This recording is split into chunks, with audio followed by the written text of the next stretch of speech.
eu sou Miriam Bevilacqua e você está no Bíblio, que é o nosso canal de literatura. Quem me acompanha aqui no canal sabe que eu sou fã da obra do Neil Gaiman, né? Não só dos romances, mas também dos quadrinhos. Aliás, eu começo o Bíblio pela obra, por deuses americanos, se não me engano, pela obra do Gaiman, né? E Sandman, já que nós estamos falando de quadrinhos, Sandman é um dos meus preferidos, né, que é esse aqui. E o melhor de tudo é que agora, né, o Sandman também virou série de TV. Você sabe quem criou o Sandman? Não, não foi o Neil Gaiman, né? Muita gente acha que foi o Neil Gaiman, mas o escritor inglês, o Gaiman, ele só revitalizou um personagem que já existia.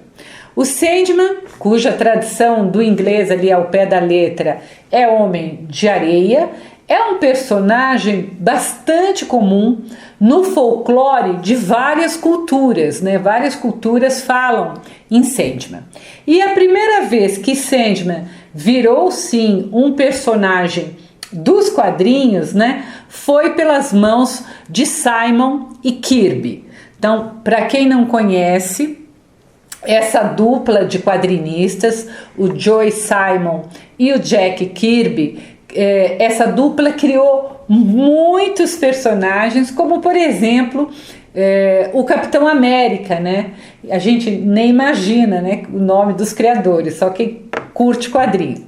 E eles também, né, foram os responsáveis pelas primeiras histórias do Sandman, né, que naquelas primeiras revistinhas, né, que saíam a história do Sandman, o Sandman era um detetive chamado Wesley Dodds e ele tinha sonhos com Morpheus, o senhor dos sonhos. Quer dizer, ele não era, né? Quem era o Morpheus. Nesses sonhos, esse detetive via crimes e injustiças pelo mundo, né? E assim, inspirado por esses sonhos, o Wesley Dodds, o detetive, usava uma máscara de Morpheus, né? E sem qualquer superpoder, ele usava o seu tempo para combater esses crimes. Então, é aí que nasce o Sandman dos quadrinhos, né? Eu já disse antes que o meu primeiro vídeo aqui foi sobre deuses americanos, que você precisa assistir, porque nele eu já falo da influência grande que o Gaiman sofreu do cartunista Jack Kirby. Então, vai lá, assiste o vídeo para você poder entender que tanto em deuses americanos, de uma forma mais sutil, eu falo lá no vídeo, mas em Sandman de uma forma explícita, né? Todo mundo sabe que o Sandman aparece pelas mãos do Simon e do Kirby, né? Então o Jack Kirby está sempre, parece que por trás, influenciando o Gaiman. Essa história de como nasce está na introdução desse belíssimo livro capa dura que eu tenho do Sandman, né? E o que a gente lê nessa introdução? Que em 1988 o pessoal ali da DC Comics estava reunido, né?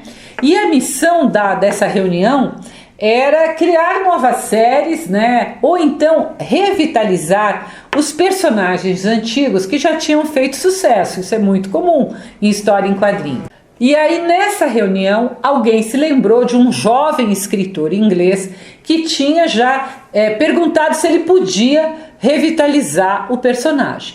Claro que esse jovem escritor era o Gaiman, que não, ele, na verdade, ele mudou quase que completamente, né, o Sandman anterior, né, e se tornou então um dos personagens mais importantes dos quadrinhos das últimas décadas. Originalmente publicada como revistas independentes, mensais, né? Esse meu volume aqui, né? Esse é o número 1. Ele reúne as primeiras histórias de 88 a 90. Essa edição é chamada de edição definitiva. porque ela é composta de 5 volumes como esse é apenas o primeiro, e ainda um outro volume publicado à irmã mais velha do Sandman, que é A Morte, tá? Então, eu acho que nem sei se ainda tem para comprar essa edição definitiva, mas se você achar em sebo é bem legal, tá? Capa dura, é bem definitiva mesmo.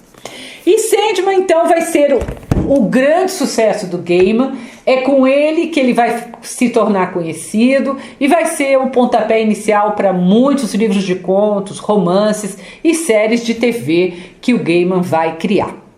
E qual é a história do Sandman do Gaiman, né? Do Jack Kirby e do Simon nós já falamos.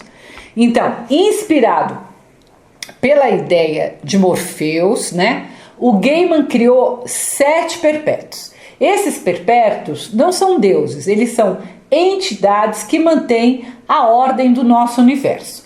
Os perpétuos, todos eles são irmãos, né? E eles então são o sonho, a morte, o destino, a destruição, o desejo, o desespero e o delírio.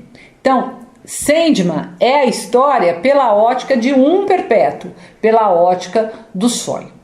E como é que começa? Tudo começa quando o sonho é preso por engano por um grupo de humanos que desejava prender, não ele, desejava prender a sua irmã, a morte, porque eles achavam que se eles prendessem a morte, esses humanos, né, eles se tornariam imortais. Mas eles pegaram o perpétuo errado e mesmo pegando errado, eles não soltaram o Sandman e ele ficou preso por 60 anos. Se você for lá para a série, eu estou assistindo a série, né? É exatamente o primeiro episódio da série. Bem, quando o Sandman é solto, ele percebe que seu mundo tinha virado uma bagunça, né? E ele tem que reorganizar o seu mundo, ele tem que reconstruir o mundo dos sonhos. Então, as primeiras histórias da série são essa busca do Sandman, primeiro pelos objetos que lhe davam poder. Ele tinha ali uns objetos, um saco de areia, um tipo de não sei dizer o nome daquilo, um capacete, né, e um rubi. E os humanos espalharam isso pelo mundo. Então começa o Sandman procurando essas peças, né, que lhe dão poder, e depois parte então para colocar ordem nos sonhos. Esse volume, ou essa coleção, é muitíssimo bem acabada, né? Os desenhos e os diálogos originais são das histórias de revista, e aqui eu preciso abrir um parêntese porque não tem uma linearidade que a gente está acostumado em quadrinho, né? Não segue ali uma sequência que é aquela mais óbvia. Então, num primeiro momento você pode ter um estranhamento, mas não é nada que atrapalhe a sua leitura. Rapidinho você se acostuma e os desenhos são muito, muito bem feitos.